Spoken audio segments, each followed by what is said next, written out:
3030, Edgardo Melgar en vivo comienza ya.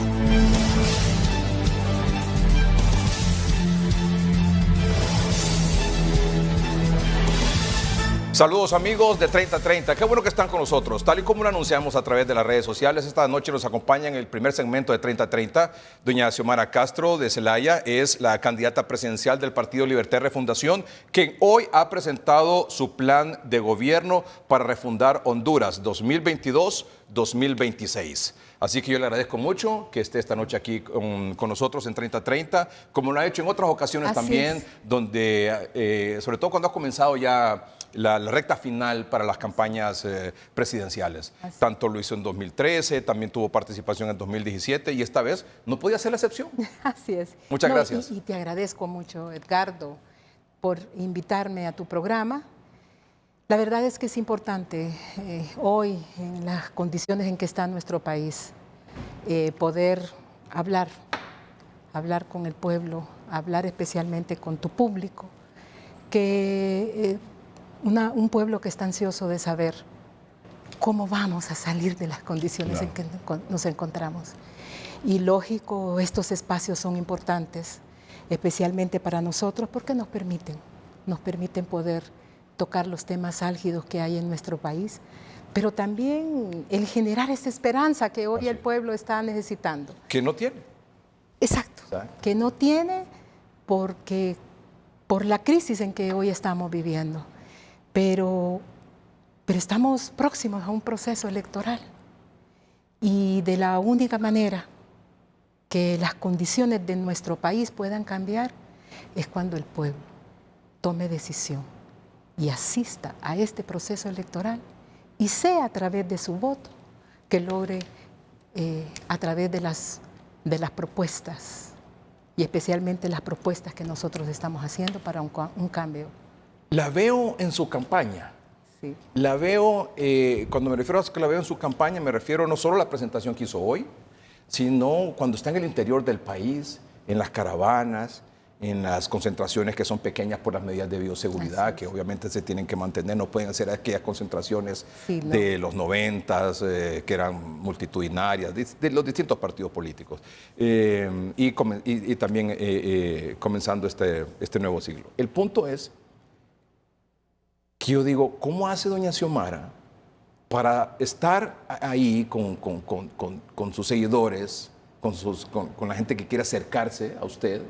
Veo que generalmente está siempre con su mascarilla por el tema de las medidas de bioseguridad, muy propia a usted en eso, pero la gente siempre quiere acercarse a usted. Sí. Y yo digo, hay un alto riesgo. Porque el COVID usted sabe cómo está. Tenemos al menos 4 variantes de preocupación que circulan en el país.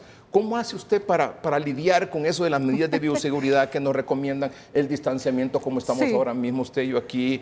Y sin embargo acercarse, la gente quiere abrazarla, quiere darle un beso, quiere acercarse con sus hijos, quieren tomarse una fotografía con usted. O sea, es una lucha esa, ¿verdad? Entre el acercamiento al cual usted ha estado acostumbrada y la situación que nos imponen las circunstancias. Así es. Bueno, la verdad es que la pandemia nos ha cambiado la vida a todos en este país y en el mundo entero. Una pandemia que ha afectado de tal forma que se propaga tan rápidamente.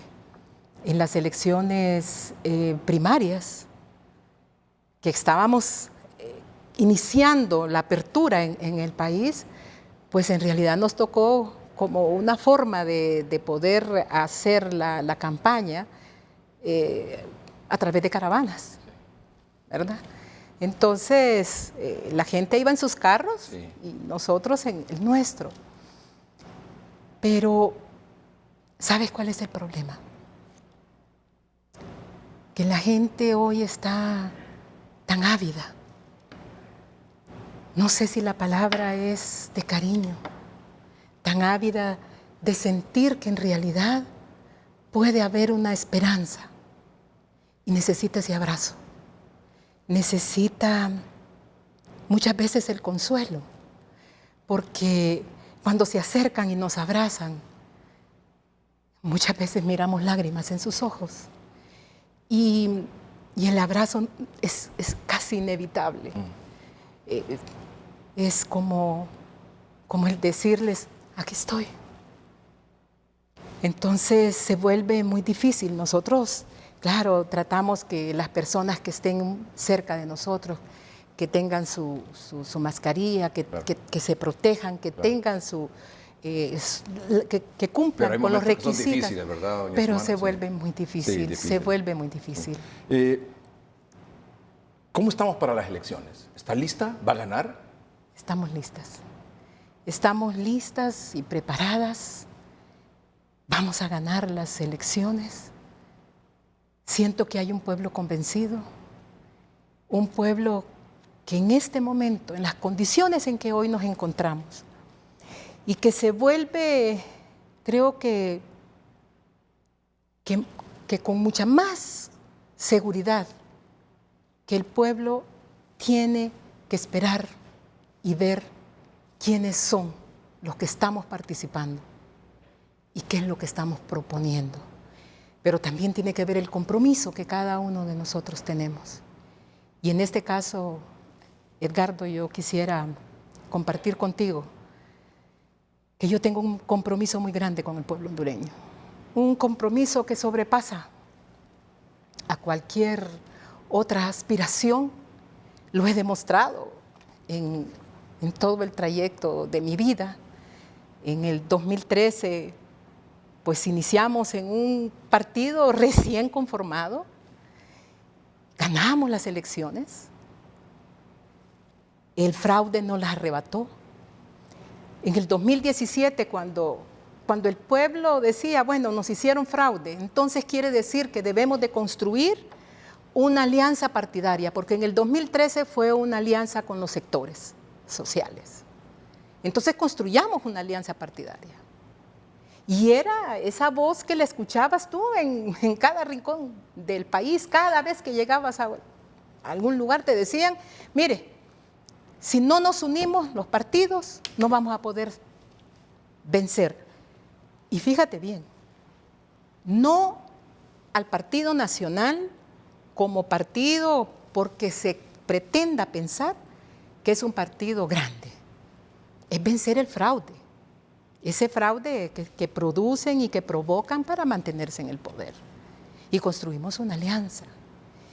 Y en ese momento, donde era una demanda del pueblo, donde el pueblo decía alianza. Y nos sentamos en aquel entonces con Salvador como PAC, con el Pino, con Guillermo Valle. Y vimos la posibilidad de construir una alianza, pero también darme cuenta que no iban a ceder para respaldarme a mí. Mi compromiso con el país era ceder. Lo más preciado que puede alguien recibir de un pueblo y de un partido que te cede con su voto, con su respaldo, una candidatura a la presidencia de la República. Y en aquel momento me despojé de ese bien tan preciado para construir esa alianza. Bueno, quedamos con un sinsabor en nosotros, en nuestro pueblo, porque prácticamente la lucha que estábamos haciendo para hacer que se respetara la voluntad del pueblo en las calles, prácticamente nos dejaron abandonados. Salvador dijo, mi papel aquí en esto ya terminó. En este momento, nuevamente, volvemos a participar. Y estoy totalmente convencida con este respaldo que hemos recibido y ese compromiso que hemos ido adquiriendo con el tiempo. Desde que comenzamos en el gobierno del Poder Ciudadano como primera dama, de conocer las necesidades del pueblo, de poder estar de cerca con la realidad que vive Honduras, ese compromiso que lo adquieres, y luego, después del golpe de Estado, cuando la gente, en el momento en que yo quedo sola con mi familia, me acompaña. Y empezamos a luchar por el retorno a la democracia. Comenzamos a luchar por el respeto a los derechos humanos. Comenzamos a luchar por recuperar los bienes más preciados que como hondureños y hondureñas tenemos, que es la libertad, la justicia, la paz. Y hoy, mira, 12 años y seguimos en esta lucha. Hay quienes dicen, de entre los analistas políticos aquí en el país, que si no es en estas elecciones también, al igual y como en 2017, que si no es a través de una alianza, o que ya no se hizo la alianza, pero que si no era una alianza de todos los partidos de oposición, va a ser difícil ganarle al Partido Nacional en estas próximas elecciones del 28 de noviembre. ¿Qué responde usted a eso? Bueno, es que las condiciones en este momento son diferentes al 2013 y al 2017. Hoy tenemos una tarjeta de identidad nueva. Hoy tenemos un censo nuevo. O sea, que en este momento, con este nuevo censo, ya no van a votar los muertos. Y los vivos que antes no votaban porque no aparecían en ese listado, hoy sí van a votar. Hay una gran diferencia y esta diferencia comienza cuando Libre forma parte de los órganos electorales. Eso marca la diferencia. ¿Por qué? Porque la representación de Libre hace que luchemos por la transparencia. Usted lo que necesita para ganar es lo que me decía hace un momento, que el elector asista a votar. Así es. Usted lo que necesita para ganar es que hay una votación masiva. Masiva. Que entiendan su discurso. Así es. Y que voten por usted. Así es. Número uno, o sea, que hay una asistencia masiva a las urnas. Así es. Porque no solo con una asistencia masiva puede ganar la oposición, en este caso usted, doña Xiomara, por un lado, y vota fraude también. Bueno, ¿y qué es lo que te da esa asistencia masiva? La confianza, la garantía, que vas a asistir y que se te va a respetar tu voto. Esa garantía. Pero estoy seguro que usted va a estar con un ojo abierto, o sea, con un ojo cerrado, pero con el otro abierto, ¿verdad? Para evitar el tema del fraude. Indistintamente de que tengamos un nuevo censo y que tengamos una nueva tarjeta de identidad, porque ahí he escuchado de que están queriendo decir también, no sé si usted está de acuerdo con eso, que igual se pueda votar con la nueva que con la vieja. Sí, imagínese. Qué terrible, ¿verdad? Mire, nosotros no podemos dudar que los juanorlandistas están tratando de evitar y desacreditar el proceso electoral. Empecemos por ahí. ¿Por qué? Porque ellos ya se dieron cuenta que van para afuera. Ellos ya se dieron cuenta que estamos hartos, que el pueblo está harto de vivir como estamos viviendo en este momento y que definitivamente tienen que hacer algo para mantenerse en el poder. Y si no, miremos lo que ha pasado, pues. Imagínense que en el 2013 firmamos un acuerdo con Naciones Unidas cuando fuimos candidatos, y yo fui candidata, de que en ese año que se iba a iniciar, el presidente o la presidenta que asumiera el poder iba a comprometerse para aprobar una nueva ley electoral. ¿Y cuántos años han pasado desde entonces? Entonces, ahora, ¿qué es lo que vimos? Una ley electoral que fue aprobada un día antes de la convocatoria a las elecciones. Todo el atraso que se le dio fue manipulado. Después era la dilatoria para la aprobación del presupuesto que significaba los instrumentos que iban a servir para poder cumplir con ese plan, con esa ley electoral. ¿Cuánto tiempo se tardaron en aprobarlo? Creo que 45 días para hacerlo. Y lo aprueban, pero toman la decisión de que esos fondos van a ser manejados por el mismo dictador. ¿Qué quiere decir eso? Que ellos están tratando de ir poniendo obstáculos para poder detener el proceso electoral. Pero elecciones van a haber.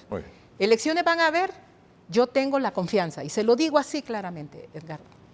Yo tengo la confianza, en primer lugar, en la comisionada Rixi Moncada, que es una mujer de la cual yo me siento orgullosa, de ver su actuar, de ver la transparencia, el carácter que ella tiene para luchar por la transparencia de este proceso electoral. Y yo siento como que ella en sus participaciones, en sus palabras, está hablando por el pueblo. Igual también he admirado la participación de Ana Paola Hall, que también como mujer ha adoptado una posición muy firme. Y eso nos da confianza. Nos da confianza porque ellas mismas están denunciando cuáles son los atropellos y cuáles son los contratiempos que se están dando para que el proceso electoral se lleve a cabo con transparencia. Mencionó usted a Salvador Narral hace unos minutos y lo he visto, usted también lo ha visto seguramente y lo ha escuchado, que en reiteradas ocasiones su discurso más reciente es libre, Partido Nacional, Partido Liberal son lo mismo. Yo soy la diferencia. ¿Qué responde usted ante eso? Bueno, había que esperar qué dice mañana, porque hoy dice una cosa y mañana dice otra. Entonces, no sé, había que ver cuáles son las posiciones que él tiene. Mire, yo le voy a decir algo. Aquí sí hay una diferencia. Y esa diferencia el pueblo tiene que entenderla, porque son dos propuestas. Las propuestas que está presentando unos candidatos que dice que es diferente, pero que representa el oficialismo. La propuesta que está presentando también los que se llaman oposición, pero que defienden lo que hoy el statu quo, defienden que no debe de haber cambios en nuestro país, que están proponiendo seguir haciendo más de lo mismo, poniendo parchos, igual como se han venido haciendo en estos últimos 12 años, y ya sabemos que los resultados siempre van a ser los mismos. Y la propuesta que nosotros estamos haciendo. Y la propuesta que usted está haciendo, doña Xiomara, es: creo firmemente que el camino del socialismo democrático que propone Libre es la solución para sacar a Honduras del abismo en que hoy nos ha enterrado el modelo neoliberal, la dictadura y la corrupción. Sus declaraciones de hoy. Así es. Esa es la verdad. Cuando se hace referencia al socialismo democrático, la gente piensa en Cuba, piensa en Venezuela, piensa en Nicaragua. Usted lo sabe, doña Xiomara, que es así. Sí. No puede ser de otra manera. Sí. Y dice, ¿vamos a estar nosotros en una situación igual a Venezuela, Nicaragua, Cuba, por ejemplo? Mire, yo creo que tenemos que definir primero en cómo estamos. Nosotros en este momento tenemos una crisis muy grande. Es una crisis estructural y tenemos una crisis humana en nuestro país. Y definitivamente, Edgardo, yo creo que nadie puede desconocer lo que hoy vive el pueblo hondureño. Yo no sé qué sientes tú cuando ves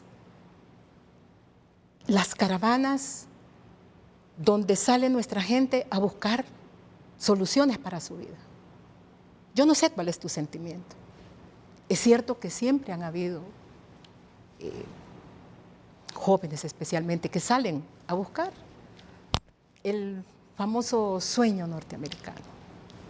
Pero en este momento no está sucediendo eso. En este momento lo que está sucediendo es que nuestra gente, nuestro pueblo está saliendo de nuestro país, huyendo, porque este modelo que se está implementando en nuestro país, que se ha implementado, no le da las respuestas que ellos necesitan. Y yo te lo digo como madre, yo siento el dolor que es de ver cómo muchas mujeres ya no salen solas, salen con su familia y con sus hijos, arriesgando el todo, exponiéndose a maltratos, a violaciones, exponiéndose también al desprecio, a ese desprecio que te da el no tener el arraigo de tu patria, el de no estar en tu país, el desprecio, la discriminación, que se vive cuando se sale de Honduras. Y se van, y tú estás en un medio, en este medio, que han entrevistado especialmente a esas personas que están viajando. ¿Qué es lo que dicen? Estamos viajando por la inseguridad. Estamos viajando porque no tenemos respuestas para empleo, porque no tenemos salud, porque no tenemos educación. ¿Y tú crees que a esa gente no le duele irse de este país? Claro que le duele. Claro que le duele. Ellos quisieran quedarse. O vas a aldeas donde no hay jóvenes, donde lo que encontrás ahí son abuelos y abuelas que están cuidando a sus nietos pequeños. Entonces, ¿qué quiere decir? Que este es un modelo que excluye, que este es un modelo que explota, que expulsa a los hondureños y a las hondureñas, y que es un modelo que no le está dando las respuestas que el pueblo necesita. Hoy nosotros estamos planteando un modelo diferente, que no se copia a ningún otro modelo de otro país. Un modelo que debe de estar hecho a la medida del pueblo hondureño. Un modelo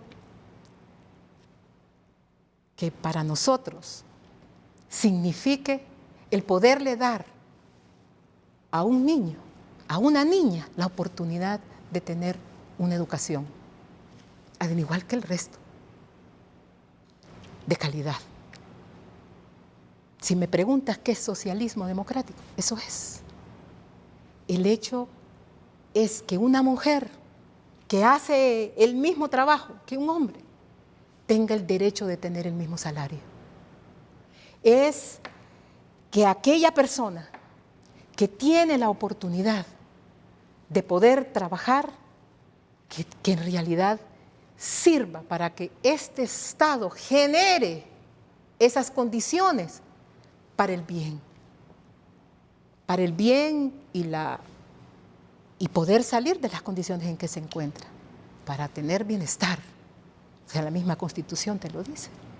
Entonces, ¿qué quiere decir? Que para nosotros el fin primordial es el ser humano y que todo lo demás gire alrededor de él.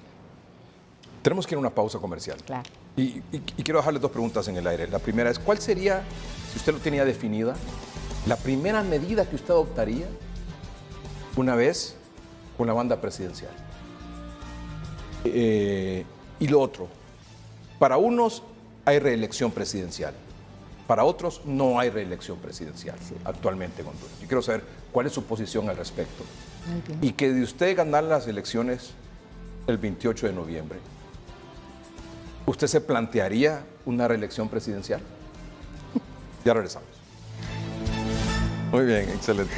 Gracias, doña Xiomara, por acompañarnos esta noche aquí en el programa. Tengo 4 preguntitas para usted y quisiera, por favor, en aras de avanzar un poco en el tiempo. Exactamente, por favor. La primera, ¿cuál es su posición con el tema de la reelección presidencial? Opuesta totalmente, es ilegal. Por lo tanto, no en su gobierno, ¿usted se replantearía la reelección presidencial? Nunca. Nunca. Porque soy muy respetuosa de las leyes. Porque considero que en este momento, donde ilegalmente aprobaron la reelección, han trastocado la misma Constitución en los artículos pétreos. Otra pregunta. ¿Cuál sería la primera gran medida que usted firmaría, el primer decreto, algo que diría usted, esto va a ser la punta de lanza de mi gobierno? Bueno, yo creo que en primer lugar lo que tenemos que hacer en este momento es sacar la dictadura. Eso es lo primero. Sacar la dictadura para entonces iniciar un gobierno de reconciliación, Edgardo. ¿Por qué? Porque nuestro país, nuestra sociedad está dividida. En los últimos años, desde el golpe de Estado, no hay respeto, no creemos en nadie. Hace falta en realidad reconciliarnos como sociedad y como pueblo. Una casa dividida no prospera. Y eso para nosotros es necesario.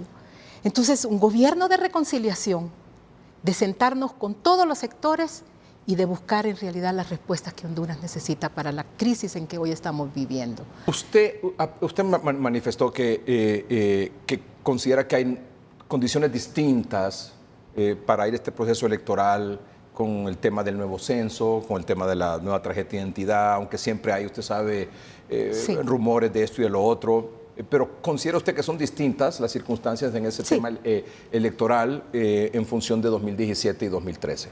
Así es. Sin embargo, ¿usted teme, por ejemplo, que en el transcurso de estos 80 días que restan para las elecciones hayan otras circunstancias que pongan en riesgo el proceso? Sí, y quedó una pregunta tuya en el aire cuando me decías con respecto a las alianzas. Sí. Nos quedamos en el aire de darte una respuesta. Yo, después de las elecciones primarias, yo convoqué para construir una alianza de la oposición. Convoqué a Luis Zelaya, convoqué a Salvador Narrala, convoqué a Yanni Rosenthal. Y bueno, Luis Zelaya manifestó que él no iba a asistir.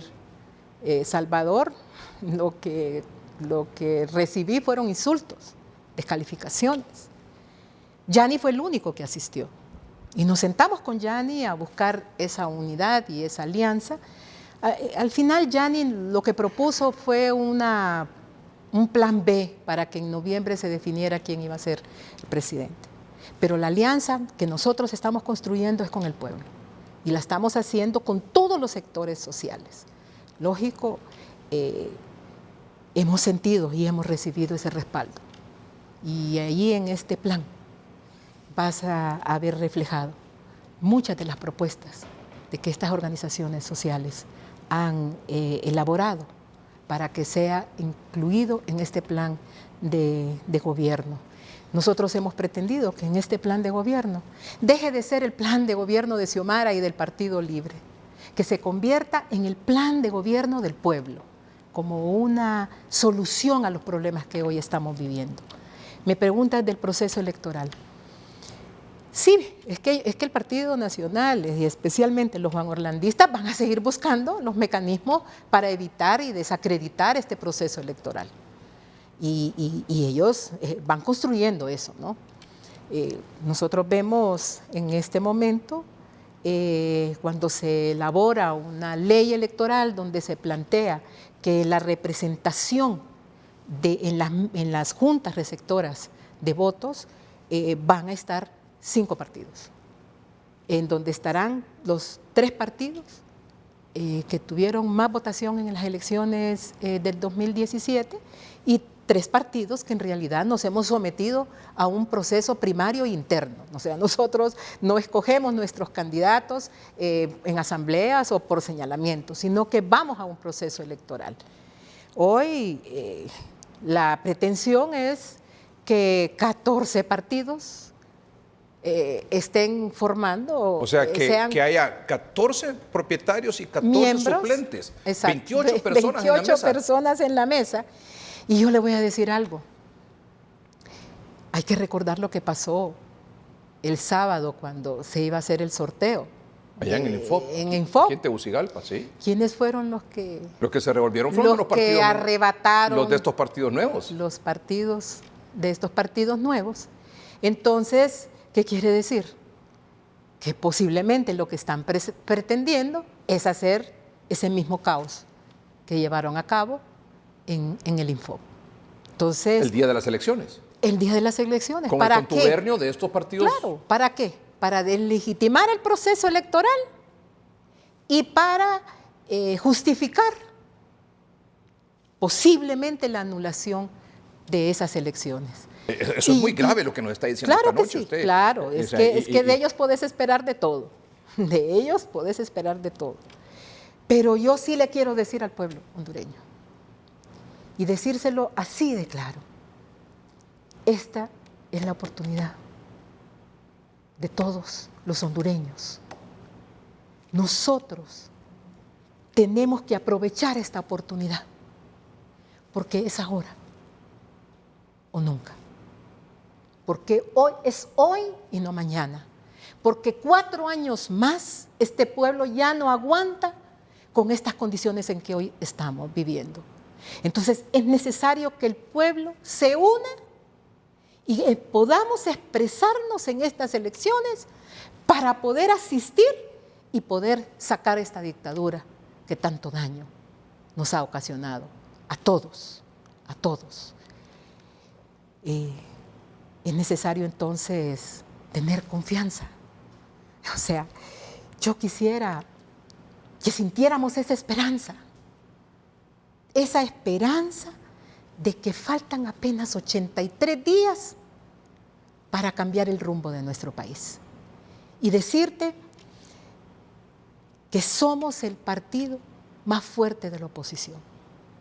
Somos el partido con mayor organización y estamos no solamente listas y preparadas para asumir el poder de la nación y poder entonces cambiar lo que hoy estamos viviendo.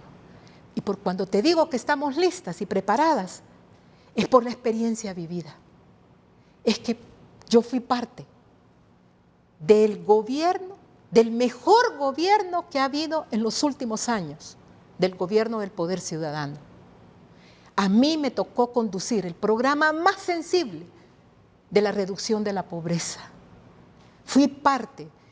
O sea, el ser primera dama generalmente es una figura. En el caso mío, fui parte del gobierno. Por primera vez, una primera dama es parte del gabinete social. Y nosotros estuvimos ahí, coordinando todas las acciones. ¿Para qué? Para darle respuestas a la pobreza, donde se logró tener crecimiento económico como nunca en la historia de nuestro país, donde se logró la reducción de los precios de los combustibles, donde había un precio justo de un salario mínimo acorde a la canasta básica, donde teníamos la oportunidad y la empresa privada tenía la oportunidad de poder crecer. Había justicia social, porque llegabas a las casas y encontrabas que esas familias, cuando llegaban con su recibo de energía eléctrica, llegaban a un banco a pagar ese recibo, les devolvían 80 lempiras.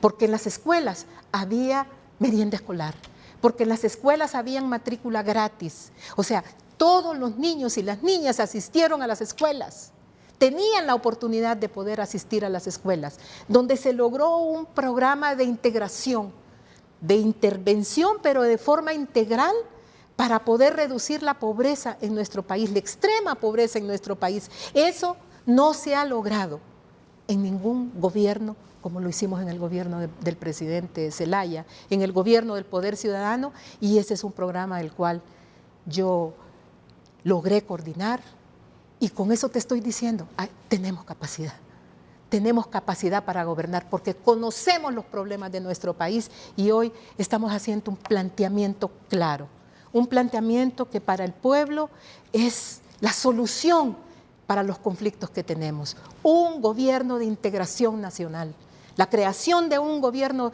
de integración donde participemos todos, donde comencemos por la construcción de un Estado de Derecho, de una verdadera democracia, de una democracia participativa, Edgardo, que se nos consulte, que seamos parte de este desarrollo que el país necesita. ¿Por qué? Porque yo sí confío en la sabiduría del pueblo.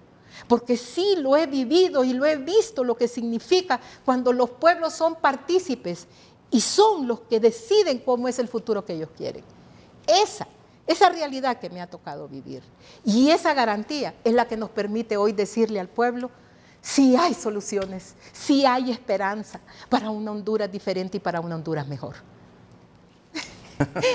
Muchas gracias, doña Xiomara, por haber estado con nosotros esta noche. Gracias. Y seguramente vamos a seguir conversando claro que más sí. adelante, más cerca de las elecciones. ¿Le parece? Así es, claro. Con todo gusto, aquí vamos a estar. Gracias, doña Xiomara Castro Zelaya, candidata presidencial del Partido Libertad y Refundación. Ya volvemos. Don Julio Raudales es economista, expresidente del Colegio de Economistas de Honduras, actualmente es vicerrector académico de Asuntos Internacionales. De Relaciones Internacionales. De Relaciones Internacionales de la Universidad Nacional Autónoma de Honduras. Muchas gracias, Julio, por estar con nosotros esta Encantado, Edgardo, como siempre. Dos preguntas muy puntuales. Ya está con nosotros en unos minutos el doctor Omar Videa. Con lo último del COVID, no se lo pierda. Don Julio Raudales, ¿qué está pasando con este asunto de EEH y la Empresa Nacional de Energía Eléctrica? Esta intervención, este asunto de militares. Por favor, que todos podamos entender esto, porque usted lo explica no solo en blanco y negro, sino que muy claro, para que todos sepamos dónde estamos parados en ese tema. Es curioso, Edgardo, que en el 2016, cuando se firmó el contrato, el Tribunal Superior de Cuentas sacó un informe, fíjate, en el que vaticinaba 4 cosas. Decía, la primera cosa que puede suceder es que se va a descapitalizar a la ENE porque la inversión que este contrato requiere son 1.700 millones de dólares, de los cuales 1.300 son para pagos fijos y 400, más o menos, estoy dando números redondos, son para inversión. Es decir, 1.300 para pagos fijos y 400 para inversión. Segunda cosa, la presión que ejerza el pago de este contrato puede hacer que las tarifas suban. Tercera cosa, esto puede generar un conflicto que va a hacer que el pueblo hondureño tenga que pagar una gran cantidad de dinero. Eso es lo que más o menos se está cumpliendo. Prácticamente estos 3 vaticinios que hizo el Tribunal Superior de Cuentas allá en el año 2016, cuando se acababa de firmar el contrato, pues se están cumpliendo.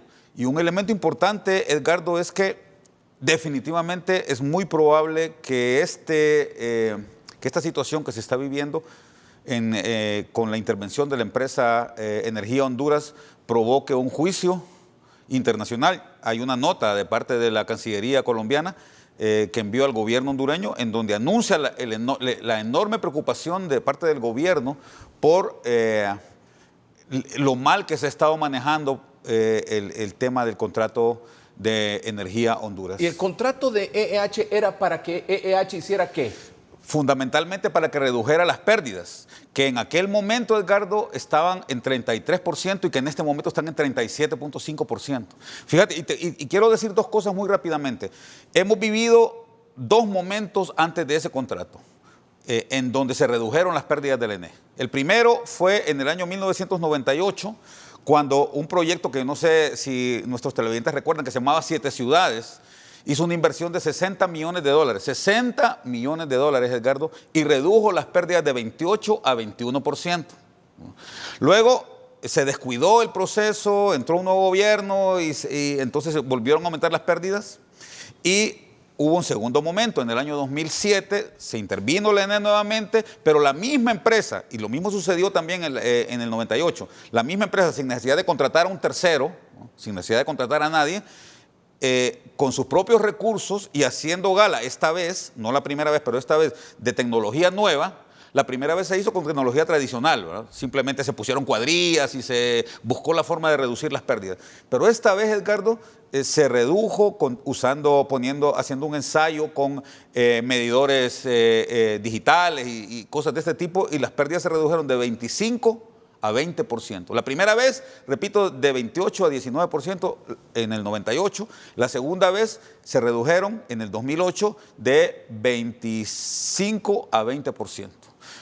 Aquí la idea es entonces, Edgardo, y la pregunta obligada que hay que hacerse es ¿por qué, si con los recursos propios de la empresa 2 veces hemos ensayado reducir las pérdidas y se ha logrado, y lo que se requiere es voluntad política para que este proceso continúe y no vuelva a descuidarse de nuevo, porque esta vez tuvimos que contratar una empresa por 1.700 millones de dólares, tercerizando y metiendo un fideicomiso en un banco y con la pretensión de que la empresa redujera las pérdidas del 32%, y esa fue la promesa, al 20%.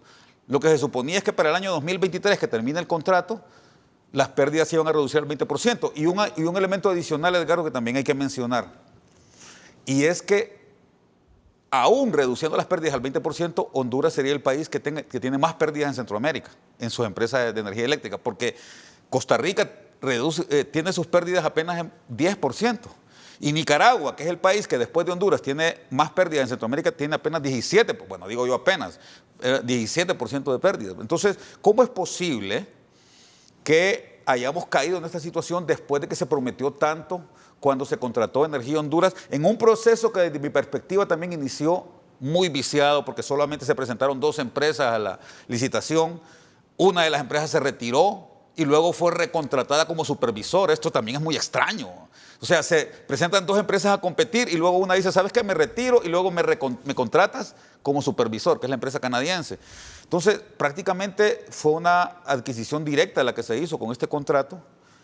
Se hicieron varios arreglos. La idea, repito, y esto tiene que mantenerse fijo en la mente de nuestros televidentes para entender bien el problema, la idea era que las pérdidas técnicas y las pérdidas por robo o las pérdidas administrativas de la empresa, que son por las ineficiencias mismas de la empresa, se redujeran. Lo que más pérdidas produce a la ENE son las pérdidas estas administrativas, que se dan por el robo, que se dan por problemas de desorden administrativo y otras cosas, ¿no? Fallas en la medición. Eso es más o menos, de acuerdo a la información que da la misma Empresa Nacional de Energía Eléctrica, es más o menos un 22%, solo de pérdidas por robo y por pérdidas por deficiencias administrativas, y un 15%, dice la empresa, por pérdidas técnicas, ¿verdad? Las pérdidas técnicas siempre se tienen que dar, pero no tienen que ser tan altas. Pero la pregunta es, ¿EEH acaso fue que no cumplió su compromiso? Pues definitivamente, está claro. O no cumplió con su cometido o no le permitieron cumplir su cometido? Bueno, las dos partes dicen una y otra cosa, ¿verdad? Es decir, el gobierno alega que la EEH no cumplió, ¿no?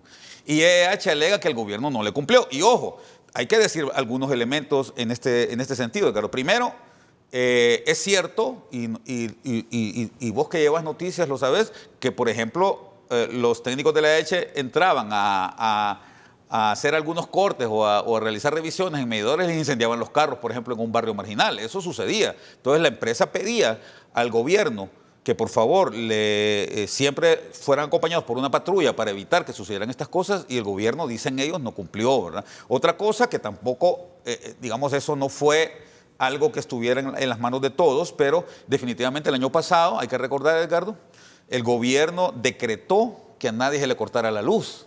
Por lo tanto, hubo 5 o 6 meses del año, no sé si más, en donde simple y sencillamente se le dijo a la empresa, no corte la luz. Entonces, la empresa tiene alegaciones como esa, y la más importante de todas, Edgardo, que es un problema de contrato, es que en el contrato se establece que a la empresa se le deben de pagar 14.5 millones de dólares por concepto de pago a la empresa, y el gobierno únicamente le ha estado pagando 10.5 millones. O 9.5, no recuerdo bien la cifra.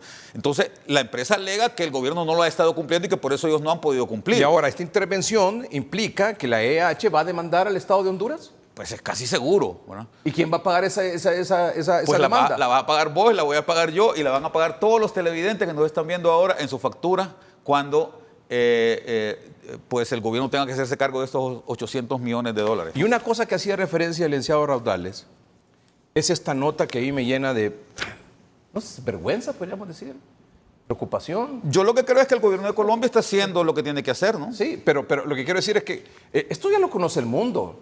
Correcto. O sea, esto lo conoce el mundo. Esta es una nota de la Cancillería colombiana al gobierno de Honduras. Y ahí subrayado, entre otras cosas, dice que manifiesta su más profunda preocupación por la intervención de que ha sido objeto la empresa de energía de Honduras, SADCB, que no encuentra explicación a la actuación de la Superintendencia de Alianzas Público-Privadas de Honduras, entidad que adelanta la referida intervención con la participación de miembros del Ejército. Y este párrafo también sumamente importante, que está subrayado todo en amarillo. Este ministerio considera que tales actuaciones minan la confianza respecto a la seguridad jurídica para los inversionistas extranjeros en Honduras y va en contravía con los esfuerzos adelantados por nuestros gobiernos para incrementar el clima de comercio e inversión entre los dos países. Extraña además que en un procedimiento administrativo hubiese estado acompañado con un dispositivo de la fuerza pública. Es decir, aquí yo no estoy ni defendiendo una ni defendiendo otra, lo que estoy diciendo es algo se está haciendo mal. Que se ve feo, eso es lo que estás diciendo. Definitivamente. Se ve horrible, ¿verdad? Claro. Y definitivamente la imagen de Honduras, que de por sí no es buena ya en el exterior, está siendo manchada. Edgardo, entre el 2016 y el 2020, según el Foro Económico Mundial, Honduras bajó 22 puntos en el ranking de competitividad global. Y lo que más me preocupa de todo esto es que el rumor, yo no sé si será cierto, tal vez usted tiene mejor información, licenciado Raudales, es de que le quitan este contrato a EH para dárselo a otra empresa local. Bueno, eso todavía sigue siendo un rumor y yo creo que no sería conveniente especular esto. Acá... No, pero sí ponerlo como un escenario probable. Es correcto. Mira, acá hay tres escenarios, Edgardo, ¿no?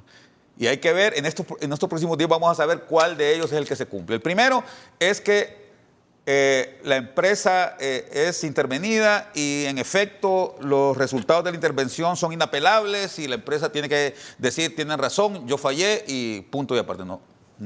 Olvidémonos del asunto, rescindamos el contrato, yo no cumplí, ¿verdad? Ese es un escenario. El segundo escenario es la empresa demanda, como es lo que parece que está amenazando con hacer ahora, ¿verdad? Y la demanda se va a ir, vamos a pasar varios años a la expectativa hasta que se diga Honduras va a pagar 1.300 millones de dólares más sus intereses moratorios y todo lo demás a esta empresa y eso, repito, va a salir de nuestra bolsa, ¿verdad? Y lo tercero es que de repente va a aparecer un gran componedor, un gran héroe nacional, ¿verdad?, que va a ser designado en estos días, ¿verdad?, probablemente muy oportunamente y que va a arreglar el problema. Esos son los tres escenarios que yo te puedo ¿arreglar plantear. el problema a favor de quién?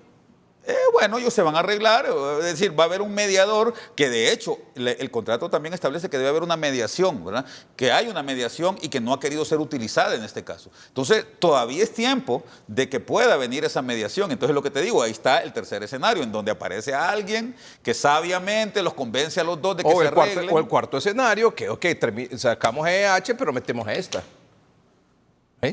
Quitamos este contrato de EH y metemos esta otra empresa. Pero eso no regresa al segundo escenario, Edgardo, que es la que la demanda y que no lo vamos a quitar de encima. Así es. Don Julio Rodales, muchas gusto, gracias por siempre, ponernos bien Edgardo, claro esta situación y estos probables escenarios, que ninguno es favorable para Honduras. No, por supuesto. Y repito, hay dos cosas para terminar, Edgardo, que creo que es bien importante remarcar. El primero, la imagen de Honduras, esa nota lo deja claro, queda dañada. Vamos a seguir cayendo en el ranking de competitividad, no va a haber inversión y por lo tanto no va a haber empleo y eso nos deja todavía peor en el mundo. Y el segundo, no puede ser, Edgardo, yo quiero dejar esta reflexión en los hondureños y hondureñas que nos están viendo. No puede ser que Honduras siga siendo un país en el que el 20% de la población todavía no tiene energía eléctrica. Sí. Edgardo, un país que tiene 11 millones de celulares, o sea, una tecnología del siglo XXI, parece que está en todo el país, pero una tecnología del siglo XIX, que es la energía eléctrica, no la tiene todavía 1 de cada 5 hogares en el país. Esto hay que cambiarlo también. Don Julio, le agradezco mucho que haya estado con nosotros esta noche. Vamos a la pausa comercial, venimos con el doctor Omar Videa y solo un adelantito nada más de lo que veremos en unos minutos, lo que vamos a ver en unos minutos. Vea usted esta gráfica aquí. ¿Ve? Este es de enero, ojo, este es un dato de enero, óigalo bien, enero de 2021. ¿Había cuántos estables? 53% de los hospitalizados estaban estables, graves 40%. Y críticos, no, vamos con, esa es la de septiembre. Estamos hablando de la de enero. Póngame enero primero. Ven acá, ahí está. Enero teníamos 58 estables de los que estaban en los hospitales, 37 graves y 5 críticos, 5% críticos. ¿Cómo estamos hoy, en septiembre? Los estables pasaron de 53, pasaron a 58. Los graves pasaron de 40. De 37 pasaron a 40. Y los críticos, que en enero estaban en 5%, hoy están en 7%. Es decir, pasó febrero, marzo, abril, mayo, junio, julio, agosto, 7 meses. Y los pacientes que hoy están en los hospitales, hay más porcentaje de graves y más porcentaje de críticos de lo que teníamos en enero. ¿Por qué? ¿Por qué? Vamos a la pausa comercial y regresamos. Fíjense bien, amables televidentes. Fíjense bien. Y estamos con el doctor Omar Videa. Doctor, como siempre. Buenas noches. Buenas noches. Gracias por acompañarnos todos los domingos. ¿El doctor Miguel Serra Hoffman?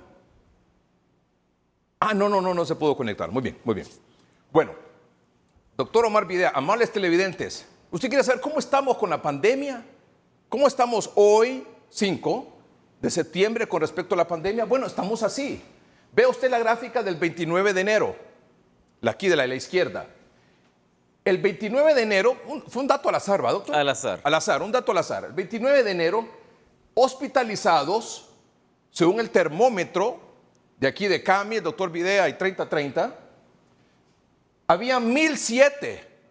hospitalizados. Correcto. 1.007 pacientes hospitalizados en los públicos, ¿verdad? En la sumatoria, en el reporte que hace, se suma Seguro Social y los hospitales públicos. Muy bien. 58% estaban estables, Estables. graves el 37% y críticos el 5%. Eso fue en enero. 7 meses después, en septiembre, al 3 de septiembre es este El último dato. reporte El último reporte es del día viernes. día viernes, porque no hay sábado ni domingo No. reporte, sino que esta mañana lunes dan el de los 3 días, sábado, domingo y lunes. De 1.007 pasa a 1.316, doctor. Sí. O sea, Tiene el hay más incremento. pacientes en los hospitales. Hay más pacientes en los hospitales. Muy bien. No, muy mal, quiero decir, perdón, muy mal. Y luego, en los estables teníamos 58, baja 53. Pero ¿cuál es el problema? Miren los graves, estaban a 37, hoy están a 40% de los hospitalizados están graves.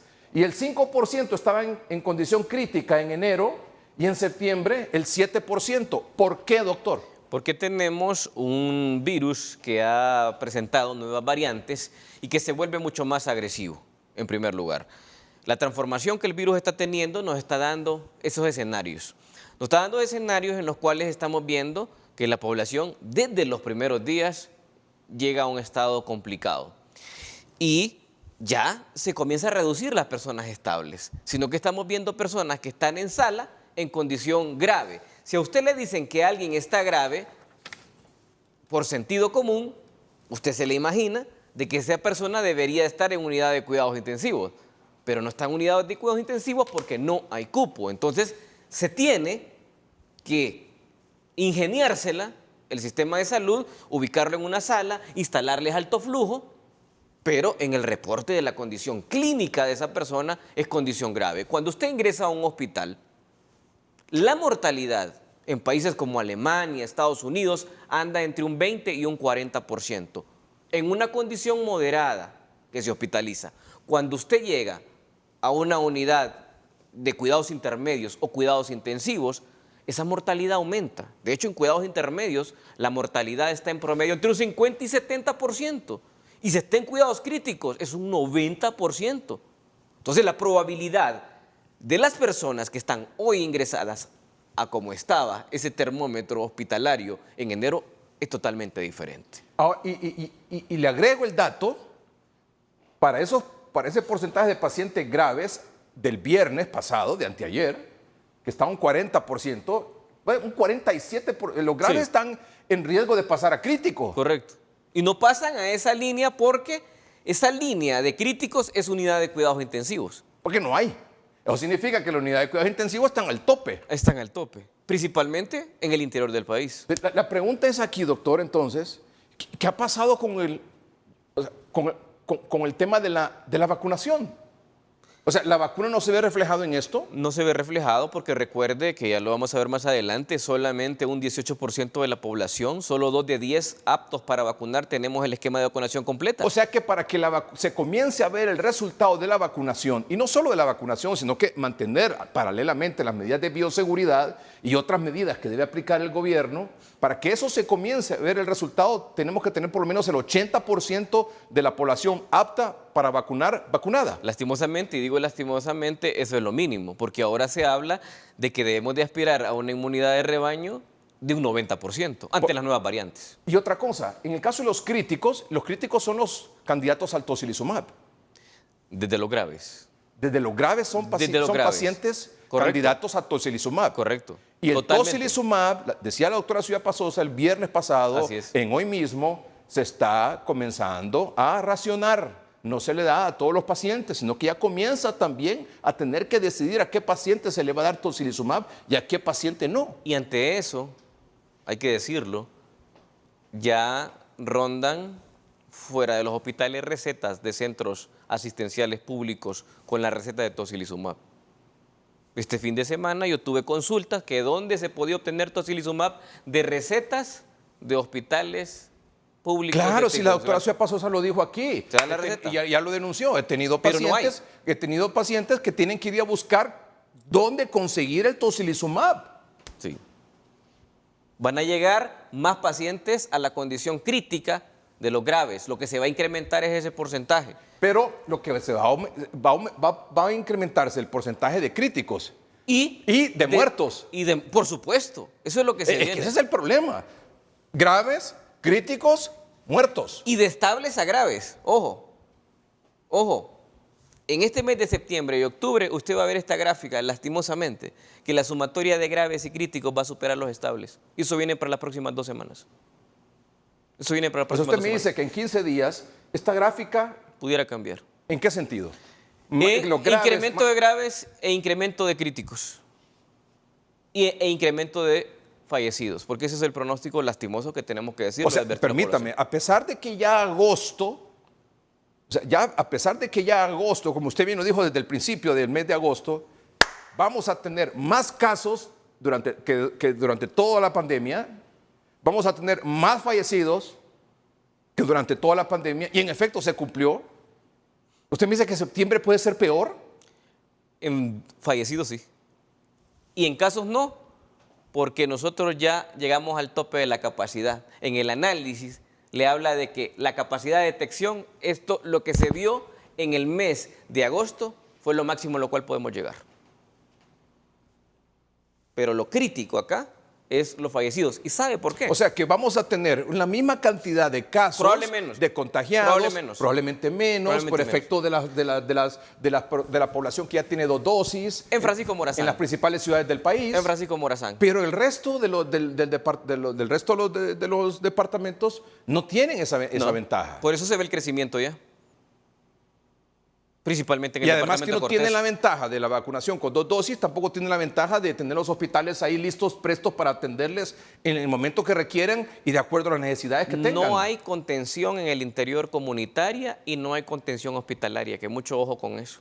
La contención hospitalaria le permite albergar a esta persona, darle un espacio, darle una oportunidad para recibir un tratamiento. Entonces me dice usted que en septiembre el pronóstico es que es muy probable que bajen los casos, los contagiados, pero van a aumentar los graves, críticos y fallecidos. Sí. Eso es lo que se viene, lastimosamente. Vamos a un corte comercial, ya volvemos. Mire, por favor, se lo suplicamos aquí junto con el doctor Videa. Cuídese mucho y cuide a su familia. Esté usted vacunado con 2 dosis o con 3 dosis, por favor, porque ya hay quienes se aplicaron la dosis de refuerzo, que ya debería comenzarse a aplicar aquí en Honduras a las personas de la tercera edad y del personal de salud, ¿sí o no, doctor? Sí, que ya en este mes de septiembre se cumplió los 6 meses. Un doctor que tenía las 2 dosis, el doctor apellido Reyes. Así es. Tenía las 2 dosis de Pfizer y se murió. Sí. Cuídese, por favor. Y cuando el doctor dice, mire, van a aumentar los graves a críticos y los críticos van a fallecer, porque mire cómo estamos ahorita. Hay Copán, Lempira, Santa Bárbara, Olancho, Comayagua, Choluteca, Cortés, Atlántido, Cotepeque, Valle. Hay 10 departamentos en rojo. ¿Qué significa esto? Que la letalidad, la mortalidad ha aumentado en los departamentos y la relación de casos entre los fallecidos en estos departamentos está igual al 2.6 o superior al 2.6 que la tasa de letalidad nacional. Entonces, ¿qué es lo que se nos avecina? El problema que tendremos en el interior del país, porque la pandemia está migrando. Y ahí, como repito, hay menos contención comunitaria y mucho menos contención hospitalaria. Entonces, ¿cómo se paga esto? Estos errores con vida, lastimosamente. Pero se puede prevenir, claro que sí. A nivel estatal, tomar las acciones. Y a nivel individual, bueno, en esta guerra ya estamos avisados. El otro tema, el vacunómetro en Honduras. Vamos con dosis de vacunas recibidas, por favor. Vacunómetro Honduras, que es exclusivo de hoy mismo, 30-30 y de CAMI, doctor Videa. Vacunómetro en Honduras. Las dosis de vacunas recibidas son 5.725.537. Se han aplicado 94%, 6% dosis sin aplicar. Dosis sin aplicar, que está pendiente para que se complete el esquema de segunda dosis o el esquema completo en un porcentaje importante de la población. Aquí hay que destacar que las iniciativas como el vacunómetro han funcionado, porque no se puede negar. Aquí se ha puesto. Sí, el vacunatón sí ha funcionado, las diferentes acciones que se han tomado, no solamente que nosotros en las hemos estado ciudades, apoyando y acompañando todo esto. Cualquier esfuerzo que se haga para vacunar a la población, nosotros lo vamos a acompañar. Y hemos propuesto que se le facilite la vacunación y ya viene una propuesta más, que ya la vamos a hablar con usted. Pero vamos entonces al otro. ¿Qué porcentaje de la población tiene 2 dosis? Porque esa es la inmunidad. Sí. Que no me vengan con cuento a mí que hemos vacunado a 4 millones de personas, a 3 millones de personas que tienen inmunidad. No, no, no. El que tiene inmunidad vía vacuna, aquí en Honduras es el 18% de la población. Es decir, de la población que meta a vacunar, que es de un poquito más de 7 millones de hondureños. El 18% de esos 7.121.331 hondureños tienen las 2 dosis. Muy poco. 39% tiene una dosis. Y el 43% de la población en Honduras, ninguna.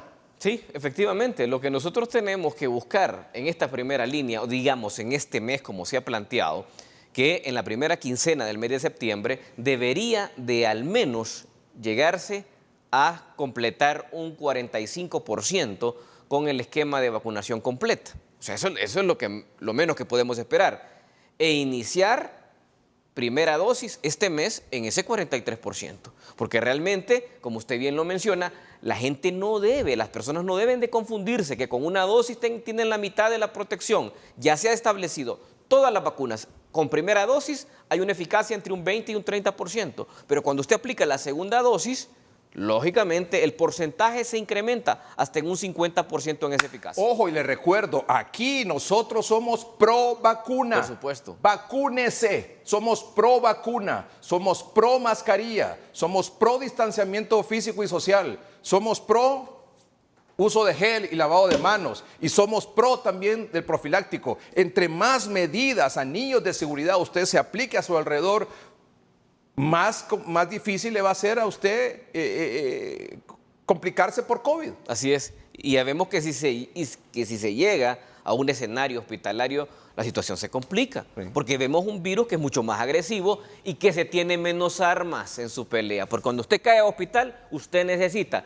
en más de un 50% el tocilizumab. Solo cerramos con esto. Póngame la gráfica. ¿Cuántas variantes de preocupación hay en Honduras del COVID-19? Hay al menos 4 variantes de preocupación. Las 4 hay menos principales. 4. Está la alfa del Reino Unido, la beta de Sudáfrica, la gamma de Brasil y la delta de la India. Por lo tanto, ¿qué es lo que nosotros estamos pidiéndole, por favor, a la población? Vacúnese. Y al gobierno, a las autoridades de salud, vacunación comunitaria, vacunación en el interior del país, casa a casa. Una jornada nacional de vacunación contra el COVID, que le puede durar una semana, pero casa a casa. Vayan a buscar a las embarazadas, pero a su casa. No las estén esperando en el centro de salud. Vayan a buscar al que solo tiene una primera dosis y no quiere ir por la segunda dosis. Vaya a buscarlo a su casa. Vamos a una jornada nacional de vacunación domiciliaria, comunitaria. Eso es lo que se necesita en este momento. Indiscutiblemente, en este momento no podemos quedarnos atrás a la saga en este combate. Y la vacunación es una buena alternativa que se debe de buscar en jornadas de vacunación domiciliarias, comunitarias, para llegar a las personas más vulnerables y poder proteger a los que no se pueden vacunar, que son los menores. A través de la vacunación nuestra, de los mayores de 12 años, protegemos a esa población infantil que no tiene forma de vacunarse, porque la vacuna todavía no está al alcance para ellos. Muchas gracias, doctor. Gracias a usted por su atención. Buenas noches y que estén bien.